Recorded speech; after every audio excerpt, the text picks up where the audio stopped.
nhiệt nhôm thọp đạp rừng tiêu tuột và miel thmò vừa cột bỏng á bên còn là bảy bảy máu trừ và bạt bỏng trên chiêm bờ tam tại cầm lăng thmò nó vừa cột bỏng bàn ấy bên này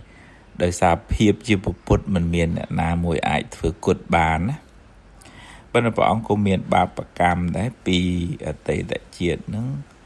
thọp miền rương chỉ mùi bong luôn ai chluhបកែកគ្នាចាប់បងអាងតខ្លួនឯងមានកម្លាំងខ្លាំងជាងហ្នឹងយកដុំថ្មមកសកត់បងដោយសារវិបាកកម្មហ្នឹង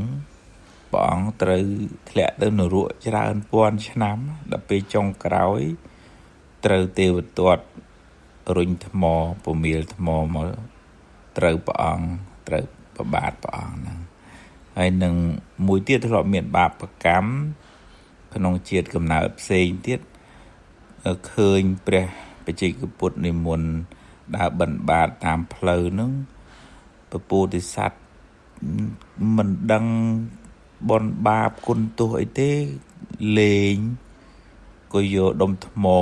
មកគប់ហៅព្រះបច្ចេកពុទ្ធសិតថាសមណៈតងោល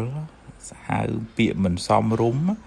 ហើយយកដុំថ្មកវែងទៅត្រូវខ្នងជើងលោកហើយបើថាធ្វើបាបប្រកម្មជាមួយអ្នកណាបានមានបាបល្មមឯបណ្ណាធ្វើបាបប្រកម្មមានចិត្តបន្ទុះសារាយមើងងាយព្រះបច្ចេកពុទ្ធហ្នឹងធ្ងន់ធ្ងរពីព្រោះព្រះបច្ចេកពុទ្ធអស់កិលេសអស់គ្រឿងសៅមងហើយបាបកម្មហ្នឹងធ្វើឲ្យព្រះពោធិសត្វព្រះពុទ្ធនៃយើងហ្នឹងដែលមិនទាន់បានត្រាស់ហ្នឹងធ្លាក់នរករងទុកយូរបែងណាដល់ពេលចុងក្រោយបានត្រាស់ហើយហ្នឹងបាបកម្មហ្នឹងនៅតាមតន់ទៀតណាត្រូវបែកហូរឈាមលោហិតបាតហ្នឹងទេវទត្តក៏មានបាបថ្មីઅનેព្រះអង្គក៏ទទួលផលកម្មចាស់ដែលធ្លាប់គប់ដុំថ្មត្រូវប្របាទរបស់ព្រះបច្ចេកពុទ្ធណាចឹងញាតិញោមគូមាន